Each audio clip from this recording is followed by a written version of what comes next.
Bonjour peuple congolais, ngai ndeko Christian Bola Biama membre Pepe Mokonzi. Pepe Mokonzi ezali plateforme monene oyo eye pona et libérer Congo na baninga ya ba plateforme mususu. Tous un objectif à atteindre et toujours qu'il est étape par étape et Pepe Mokonzi ezala ba projet pe minene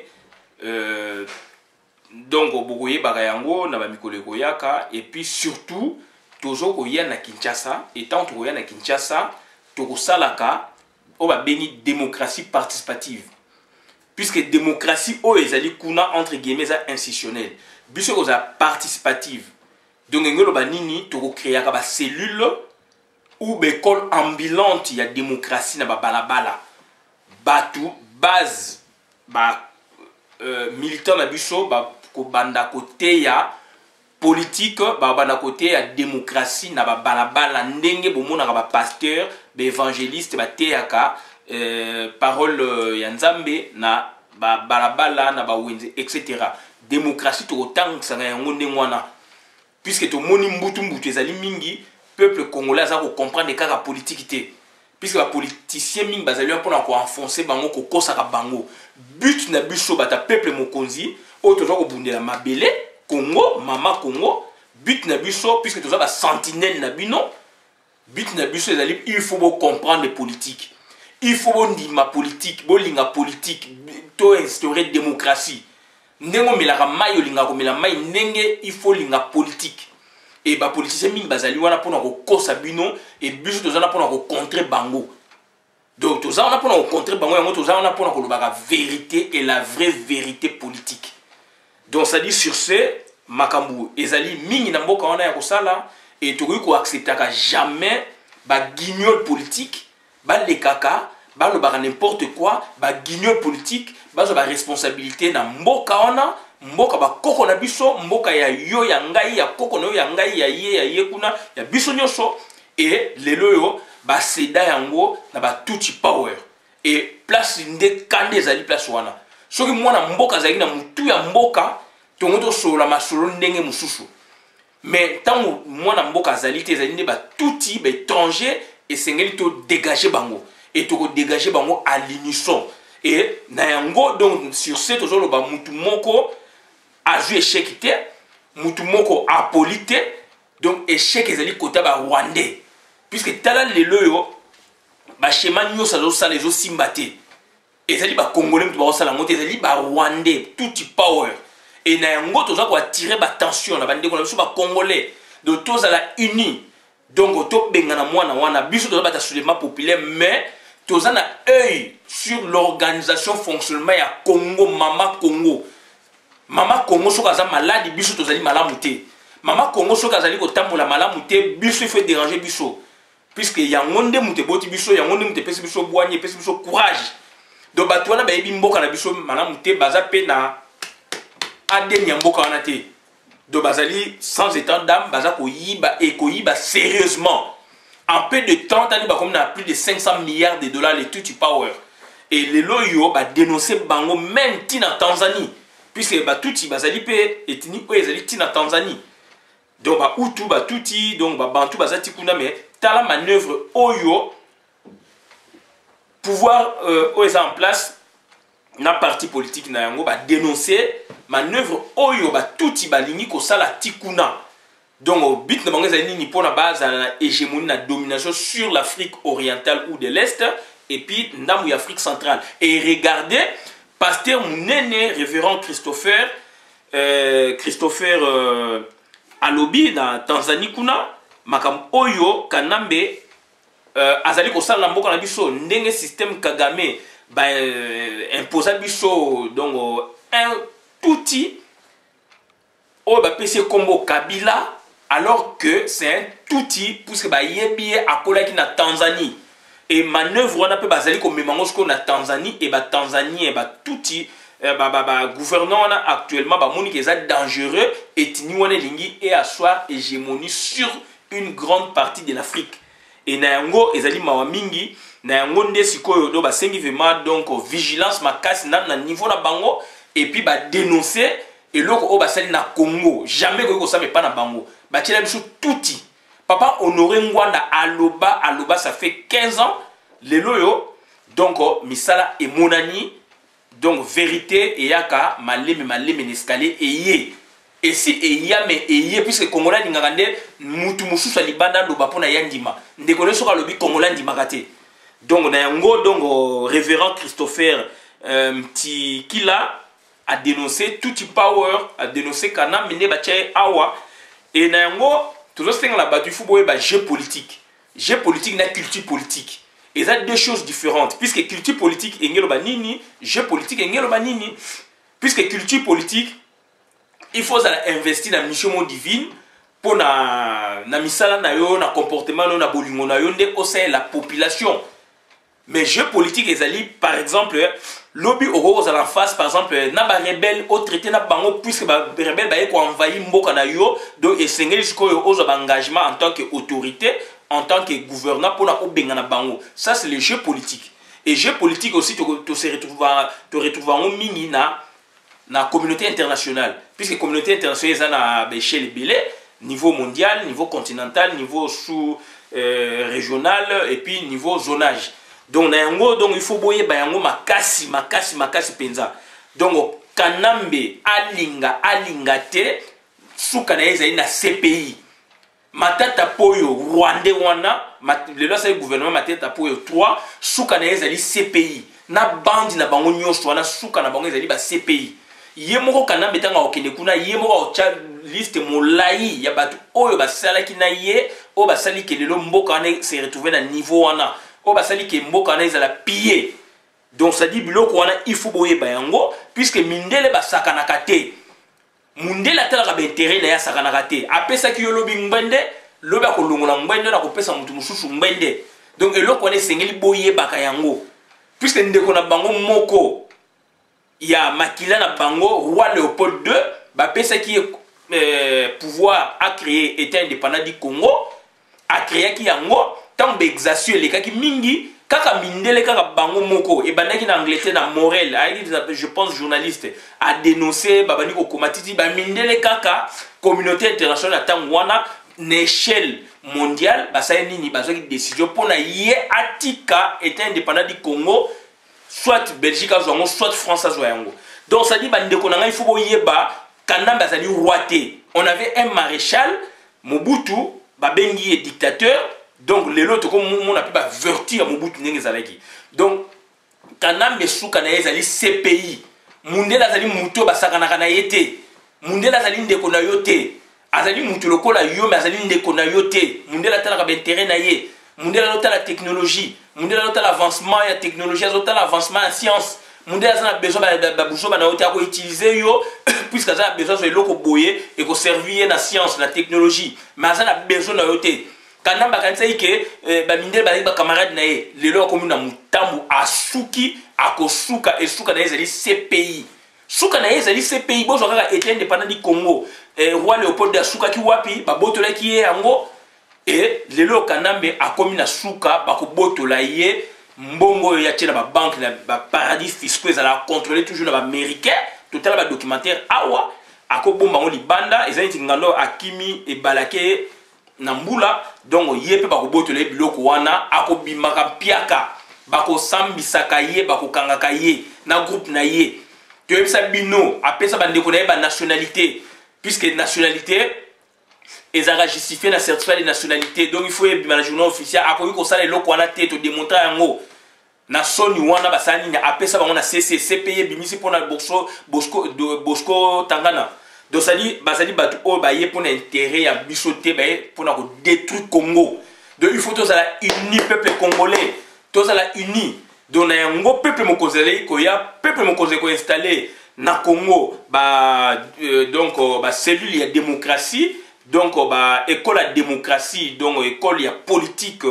ambulante et vous allez balabala bako tambolaka baza ko prêcher donc baza ko parler na démocratie baza ko parler na makambu oyo mboka esengeli esalama puisque population zo comprendre kakate donc na yango biso peuple mokonzi toza ko ya na terrain et to ko instaurer eloko wana école ya démocratie dans la rue. Bato bako lekaka na balabala ndenge bomona ba évangéliste ba pasteur ba frère na ba bible bazo belela parole divine biso peuple mokonzi tokozala ba structure wana partout pour parler na démocratie, pour parler na ba avenue, na ba quartier, na ba balabala na ville. Est-ce que Maïzali, est-ce que Kourezali, Talandenge Sengeleke Zala, Talandenge Zalaka, Talandenge Bobo, voilà un peu de projets de société où le peuple mokonzipe azali ko penser na yango. Et na yango tozo ko sabino, il faut boyer ba ki mboka na biso azali mboka ya somi ezana kita et bato bazana kita bazana somi balingaka bango te na mokili. Et biso to miyebi yango moni toza ko se protéger, tozo protéger mboka na biso, tozo protéger kita na biso. Donc na yango ezali très important. Tobo sanate donc ba touti balingi ba dominer batou kanambe ba dénoncer na un grand révérend pasteur donc azali pe politicien na mboka Tanzanie donc alobi ke comme ne Christopher Mtikila donc a dénoncé ndenge kanambe ba tchaye na Congo un touti et soi-disant a mi ba pesi kombo Kabila. Donc papa honoré moi na koma ba livre ça fait 15 ans loba yango ta la vérité yango ebimi vérité c'est bima na mikanda est-ce que vérité kongola ninga vérité bima na ndeko na ndeko mususu mopaya donc ndeko na ye kongola ta lobeli kongola yo kakate donc congolais ndenge est-ce que ebimi libanda nde bandimi donc na yango toza ko loba il faut toza la bomoko puisque ba ndeko na biso ba bomi bango na ba fausse commune to ko tika yango te il faut eloko na to kolandela ka yango Radex suprême. Il faut que pression Dieu Nongala, il faut que pression Dieu Nongala à Koufi na souci à politique le là na prison donc bakanga na prison à Koufité mais donc bakanga na prison azana souci toujours il y a politique ya mboka donc à Koufé linde bolingo ya mboka et là on a ba pardon à Koufé ne bolingo ya mboka bolingo ya supérieur ya mboka a miteki pona mboka pour ko défendre mboka état le là azali na boloko donc batwande ngwana il faut ko sunga bango. Maman Justine Kassavou na sepeli vraiment maman au telemi maman au laxi ma force aux zali nango au laxi ma bolingo aux zali nango na l'année intervention na ma et c'est mingi kitoko mingi donc on a yango il faut pas ko banga batuana ba lekio ne loko mogote kana ba lekio loko mogote papa Kassavou papa na yo azali ki mokonzi monene ya Congo kanamba ko telema même na yete kanamba azali étranger donc ça dit au telemi au lobby to yoki Gabriel Mokia, donc il a sepeli, na intervention na yo.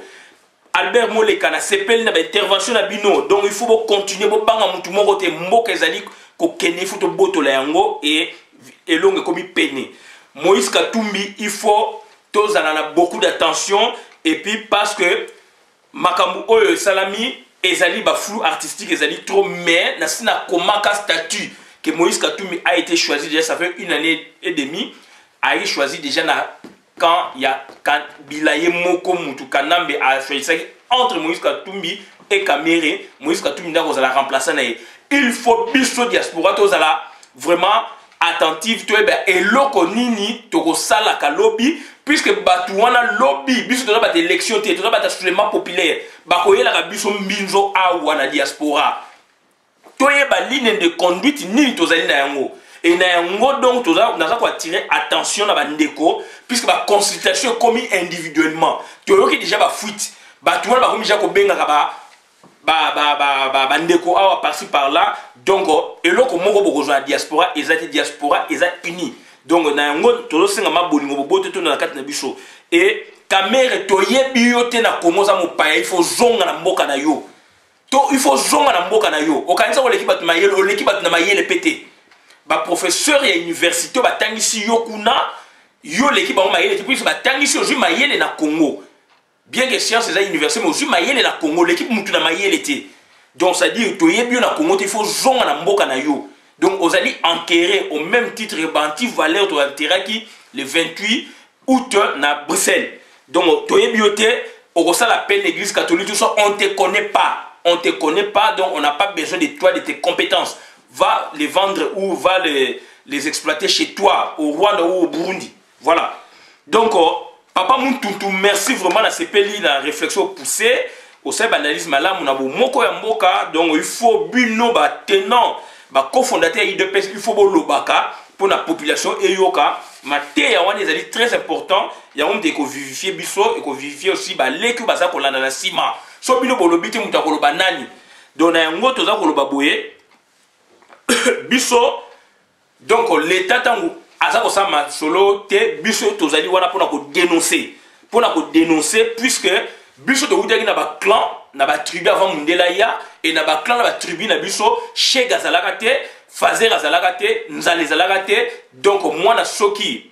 parents na ye ba koki ko boko la été akenda toujours na kata clan ça toujours na kata clan Fazer azalaki te muta azalaki te et lelo état ezali nde conception au mundela ye nango a créer état et lelo yo ba successeur wana ba gouvernant successeur oyo bazali lelo ko kamba état bazako koka ba prérogative na bango te donc biso tozo obligé de dénoncer na yango tozo lobake donc cellule ambulante ou école ambulante, il y a démocratie et état de droit et ko tambola kana Congo et ko lobaka il y a peuple mokozi donc na yango tozo ko lobaboué chaque pardon chaque province il faut bozala éveiller pour dénoncer ba mal nyonso za ko leka partout surtout côté intégrité territoriale pardon ce que pour moni manœuvre mo salami il faut ko dénoncer puisque Congo donc ba information tout et comme la biso il faut ko dénoncer ka yango na ba centre ou be peso ba téléphone ezali mbala mo bengi biso libanda po to lo ba yango donc na yango na regretter le lot dans la émission munene ya ndeko Eliezer ayambaki ndeko Steve soki Steve komune na Bosani na Fumutoto et na regretter ndeko Steve azoko lobaki Kanamba azali mwana Laurent Désiré Kabila et puis encore à plus loin et que Laurent Désiré Kabila azali lumumbiste et que Kanambe akitani na philosophie na ba lumumbiste donc akoki kolingate asala makambo contraire na philosophie mais mon frère ezali mawa mingi ndenge bozolanda biso ndenge pe biso tolandaka bino mais il faut boloba makambo ezali ya bosolo ata flatterie yango ndenge ezali est-ce que yo kanti ba Rwandais na ba tutu wana bazo sepena bino na ba flatterie bozosala na ba buzo bozosala donc bozo ko flatter mutu tina niveau wana mais ezali mawa mingi Kanambe azali Rwandais na Tanzanie ba lobiango papa ngwanda akoma yango lobiango bat ba yebi ba vivana ba yebi yo lelo ko leka na télévision pour flatter ndenge moko ba politicien ya G7 ba bimi ba sengi ba ministre ba chaka liste na gouvernement ba bima bango ba boy ba bimi ba komi ba tu ya Kanambe ya PPRD donc or ba close ba parti et salamaki entre ba parti et tala lelo ndenge ba tuti power PPRD tuti power ndenge ba éjecter bino lobo sambo boko kenesko wapi pour ezali ngai na signé accord nga A na signé accord na B pour na tinda C et pas ya A donc et pas ya B nga A c'est la nga musala boué siko nga na B na moni na osala suna B te na FC B nga na longwe immédiatement yo pe faut longwa mais tande ba éjecter bino est-ce que vous avez maïle yango to parler bino en amont déjà la culture politique na jeu politique donc congolais il faut bima na buzo bawana il faut yebelo ko ni ozo sala pona mboka na yo lobi ekangoma mundele a tanga landaka biso boye basekaka et surtout ba tuti bazo seka bino donc oza ko kosa makambu ozo sala yebi ko lingi na yo yete tuti ayebi na yeka akokende na ye Kanamba ko pesa candidature te akokende na ye azo sa ba distraction na ye donc il faut faire beaucoup d'attention donc quand Moïse Katumbi pourquoi démissionner lelo quand est-ce qu'a démissionné comment a sali pour démissionner donc ma question là après 15 ans de pouvoir va partager na PPRD na ba touti lelo a zo ba décision na biso diaspora il faut to za mayele pour ba tona ba ko yaka lobby awa na diaspora pour na ba déranger biso donc pour na bazo ba soutien na biso etc. donc na yango mboka ezali munene mboka ezali na kita 80 millions d'habitants à Congo ezali pe qui est par rapport à kita ce qui gestion ezali ya malamu mutu nyosto ako se retrouver et na yango donc to senga na bino il faut boza mayele puisque mboka na biso chaque tribu azali na façon na oyo bazali ko sala ba élection na bango pona ba chef na ba clan na bango ba tribu ba accéder na pouvoir et lelo yo mundela yela biso état n'état ne ba bifo ba kene na élection donc l'élection pour la rassembler ba tribu na ba etni tout puisque chaque tribu chaque ethnie a na ndenge na ye traditionnel oyoke ba pesa ka pouvoir et na yango ndenge to sangana do esengeli makambu il fait salama il y a alternance makambu il fait salama il y a démocratie makambu il fait salama il y a transparence mais biso toza ko senga toujours soulèvement populaire puisque batuana baza ko respecter ba condition de vie à batute ba kotonga bandako bazo sala yango te mundele salaka ba faux d'avance ba kasavu ba lemba ba limiter za biloko mundele tant biso de jouer indépendance tilelo tobimisi ba cité lokola bangaba ba mombele ba makala ba cité moko ba selembao no cadastre avec ba érosion makama désordre et toujours continuer la philosophie là lelo on ne peut plus marcher comme ça de na yango to senga na bino soki gouvernement azo sa musa malamu te baso médicaux zongo en charge té école gratuité école ezalité boyebo ezalité il faut qu'on dénoncer yé donc na yango toza ko loba nini biso to sengi sur les maps populaires na yango to lobi ingeta victoire aux côté na biso écotique la biso ezali ya biso tozali bana mama Congo merci.